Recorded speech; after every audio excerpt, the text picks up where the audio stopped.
बिस्मिल्लाहिर्रहमानिर्रहीम। अस्सलाम वालेकुम डियर स्टूडेंट, सबसे पहले आपको वेलकम है द एक्सीलेंस एकेडमी प्लेटफॉर्म पर। डियर स्टूडेंट्स, आज हमने इन्वायरमेंटल बायोलॉजी का जो टॉपिक डिस्कस करना है वो है फास्फोरस साइकिल। इसे हम डिटेल में स्टडी करेंगे, इसकी डायग्राम को, इसके स्टेप्स को, इसकी इम्पोर्टेंस को। तो आपसे रिक्वेस्ट है आप वीडियो को एंड तक देखिएगा और चैनल को लाजमी लाइक शेयर एंड सब्सक्राइब कर दें। Thank you so much. सबसे पहले बात करते हैं बायोजियोकेमिकल साइकिल की।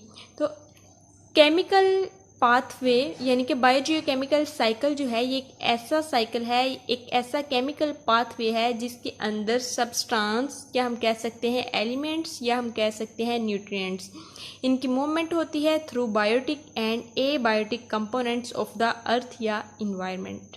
ठीक है, यानी कि सब्सटेंस की, न्यूट्रिएंट्स की या एलिमेंट्स की बायोटिक और एबायोटिक कंपोनेंट्स के थ्रू या फैक्टर्स के थ्रू मूवमेंट जो है ये बायोजियोकेमिकल साइकिल कहलाती है। इम्पोर्टेंस की बात करते हैं फास्फोरस की। तो फास्फोरस जो है ये बहुत इम्पोर्टेंट मिनरल है जो कि प्लांट्स और एनिमल दोनों के लिए ज़रूरी होता है। फास्फोरस जो है ये एटीपी में, आरएनए में, डीएनए में, फास्फोलिपिड मॉलिक्यूल्स में पाया जाता है। नाइट्रोजन के बाद फास्फोरस जो है ये सेकंड मोस्ट लिमिटिंग माइक्रोन्यूट्रिएंट है। ठीक है, फास्फोरस जो है ये बहुत इसेंशियल होता है इनर्जेटिक्स में, जेनेटिक्स में और स्ट्रक्चर ऑफ लिविंग ऑर्गेनिज्म में, क्योंकि ये बहुत इंटीग्रल पार्ट है बहुत सारे इनऑर्गेनिक कंपाउंड्स का और बहुत इसका मेन रोल होता है एनर्जी और प्रोटीन मेटाबॉलिज्म में। जब हम फास्फोरस साइकिल की बात करते हैं तो फास्फोरस साइकिल जो है ये एक ऐसा बायोजियोकेमिकल साइकिल है जो कि डिस्क्राइब करता है फास्फोरस की मूवमेंट को through lithosphere, hydrosphere and biosphere. जैसे कि हमने दूसरे केमिकल साइकिल्स में पढ़ा है कि वो बहुत ज़्यादा उसमें एटमॉस्फेयर का रोल होता है, तो ये जो है फास्फोरस साइकिल इसमें एटमॉस्फेयर का इतना रोल नहीं होता, क्योंकि इसके अंदर ये जो फास्फोरस है इसके लिए जो टेम्परेचर रेंजेस चाहिए होती है या प्रेशर, तो ये तमाम रेंजेस जो हैं ये अर्थ के ऊपर ही पाई जाती हैं। इस वजह से इसकी मूवमेंट में एटमॉस्फेयर का इतना रोल नहीं होता। साइक्लिंग फेज की जब हम बात करते हैं तो इसमें हमने ये फॉलोइंग स्टेप्स को मेंशन किया है, जिसमें सबसे पहला वेदरिंग ऑफ रॉक्स है, फिर एब्जॉर्प्शन, डिकम्पोजिशन और सेडिमेंट्स या सेडिमेंटेशन है। वेदरिंग ऑफ रॉक्स जो है ये सबसे पहला स्टेप है। इसमें फास्फोरस जो है ये बहुत स्लोली रिलीज होता है टेरेस्ट्रियल और एक्वाटिक इकोसिस्टम से through the weathering of rocks. जब रॉक्स की वेदरिंग होती है तो ये फास्फोरस रिलीज करती हैं। ये बहुत स्लो प्रोसेस होता है और इस प्रोसेस के ज़रिए ही फिर ह्यूमन या हम कह सकते हैं एनिमल जो है और प्लांट्स जो हैं ये फास्फोरस को हासिल करते हैं, क्योंकि जब प्लांट्स के पास आ जाती है फास्फोरस तो फिर प्लांट्स को खा के ही एनिमल्स जो हैं ये फास्फोरस को हासिल करते हैं। तो इस तरह से ये बहुत इम्पॉर्टेंट होता है, क्योंकि फास्फोरस जो है ये बहुत सारे इनऑर्गेनिक ये जो जितने भी हमारे पास डीएनए, आरएनए या एटीपीज वगैरह हैं इसका इसेंशियल पार्ट होता है। नेक्स्ट है एब्जॉर्प्शन ऑफ फास्फोरस। तो जो प्रोड्यूसर्स हैं ये एब्जॉर्ब करते हैं फास्फोरस को अपनी रूट्स के थ्रू, यानी कि प्लांट्स। फिर यही जो फास्फोरस है ये फूड चेन के अंदर भी मूव कर जाती है जब प्लांट्स को एनिमल्स खाते हैं।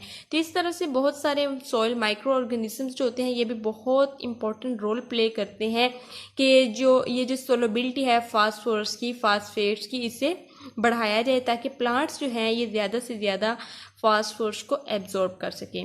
नेक्स्ट है डिकम्पोजिशन। तो जब प्लांट्स और एनिमल्स डेड हो जाते हैं तो उनकी जो बॉडीज होती हैं वो डेड हो जाती हैं, तो इनको फिर माइक्रो ऑर्गेनिज्म इनके ऊपर अटैक करते हैं, इनकी डिकम्पोजिशन होती है और बहुत ज़्यादा मिकदार में इसमें से फास्फोरस जो है ये रिलीज होती है। तो इसी तरह से फिर फास्फोरस जो है ये सॉइल में भी जाती है और सॉइल से फिर नेक्स्ट ये जब बारिशें वगैरह होती हैं तो ये फिर मूव कर जाती है ओशियंस में। तो ये जो डिकम्पोजिशन जितनी भी होती है ये बैक्टीरिया इसे डिकम्पोजिशन के लिए रिस्पॉन्सिबल होते हैं। नेक्स्ट है सेडिमेंट्स या सेडिमेंटेशन। तो जब वेदरिंग ऑफ रॉक्स हो रही होती है तो यहाँ से फिर बहुत ज़्यादा फास्फोरस जो है ये रिवर्स में, ओशंस वगैरह में वॉश आउट हो जाती है। तो जब ये ओशंस के अंदर चली जाती है तो यहाँ फिर ये इनसॉल्युबल या हम कह सकते हैं डिज़ोल्व फॉर्म में, डिज़ोल्व फॉर्म में ये वहाँ पे मौजूद रहती है। और फिर जब ये सेडिमेंट्स जो हैं इसकी सेडिमेंट्स बन जाती हैं। तो फिर ये सेडिमेंट्स जो हैं ये जो ओशन है ocean sediments will finally transform into phosphorus bearing sedimentary rocks. तो ये फिर ओशन सेडिमेंट्स जो हैं ये फिर कन्वर्ट हो जाती हैं सेडिमेंट्री रॉक्स में। तो इस तरह से ये सारा जो है ये साइकिल चलता रहता है। नेक्स्ट फिर सेडिमेंट्री रॉक्स से ये जो फास्फोरस है ये अगेन इसकी वेदरिंग होती है और ये रिलीज होना स्टार्ट हो जाती है। तो इस तरह से ये सारा जो है ये साइकिल चलता है। नेक्स्ट है ह्यूमन इम्पैक्ट्स। तो ह्यूमन इम्पैक्ट्स क्या है, किस तरह से ह्यूमंस जो हैं ये फास्फोरस की मिकदार को वाटर में या हम कह सकते हैं एक्वेटिक इन्वायरमेंट में बढ़ा रहे हैं और किस तरह से ये आबी जितनी भी ये हयात है उसके लिए ये नुकसानदा है। तो ह्यूमन इम्पैक्ट्स में आता है कि यूज़ ऑफ फर्टिलाइज़र्स। तो जितनी ज़्यादा ये फर्टिलाइज़र्स यूज़ करते हैं तो इसमें फास्फोरस जो एलिमेंट मौजूद होते हैं तो ये बहुत ज़्यादा मिकदार में फिर वाश आउट होते हैं और ये फिर वाटर जितनी भी वाटर बॉडीज़ हैं उसके अंदर चले जाते हैं। तो जब ये बहुत ज़्यादा मिकदार में वहाँ पे चले जाते हैं तो फिर ये वहाँ पे यूट्रोफिकेशन का प्रोसेस होना स्टार्ट हो जाता है। यूट्रोफिकेशन एक ऐसा प्रोसेस होता है जिसमें बहुत ज़्यादा मिकदार में वाटर बॉडीज़ के अंदर एलजी की प्रोडक्शन होना स्टार्ट हो जाती है। तो जब एलजी की प्रोडक्शन बहुत ज़्यादा मिकदार में होना स्टार्ट हो जाती है तो फिर वहाँ पे जितनी भी आबी हयातियात रहती हैं, जितने भी माइक्रो ऑर्गेनिज़म जो हम कह सकते हैं कि ऑर्गेनिज़म वाटर बॉडीज़ के अंदर रह रहे होते हैं तो उनको फिर ऑक्सीजन जो है वो कम मिलना स्टार्ट हो जाती है। धीरे धीरे वो ऑक्सीजन बहुत ज़्यादा कम हो जाती है और फिर वो उनकी डेथ होना स्टार्ट हो जाती है। इस तरह से ये ह्यूमन इम्पैक्ट्स जो हैं ये भी अपना बहुत ज़्यादा रोल प्ले करते हैं जिसमें ये हार्मफुल है। ये जितनी भी ये वाटर बॉडीज़ के अंदर रह रहे होते हैं जानवर उनके लिए बहुत ज़्यादा हार्मफुल होता है। तो हमें फर्टिलाइज़र्स जो हैं उनका यूज़ कम करना चाहिए ताकि जितनी भी ये लिविंग ऑर्गेनिज्म है जो वाटर बॉडीज़ के अंदर रह रहे हैं ये एलजी के ब्लूम जो बनते हैं उसकी वजह से इनकी डेथ ना हो।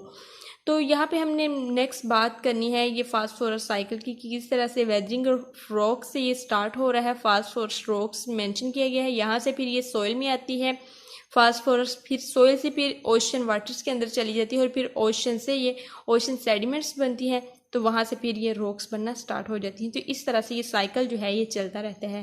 होप सो आपको समझ आया होगा। काइंडली आप चैनल को लाइक शेयर एंड सब्सक्राइब करें and stay connected for more videos. Thank you so much. अल्लाह हाफिज़।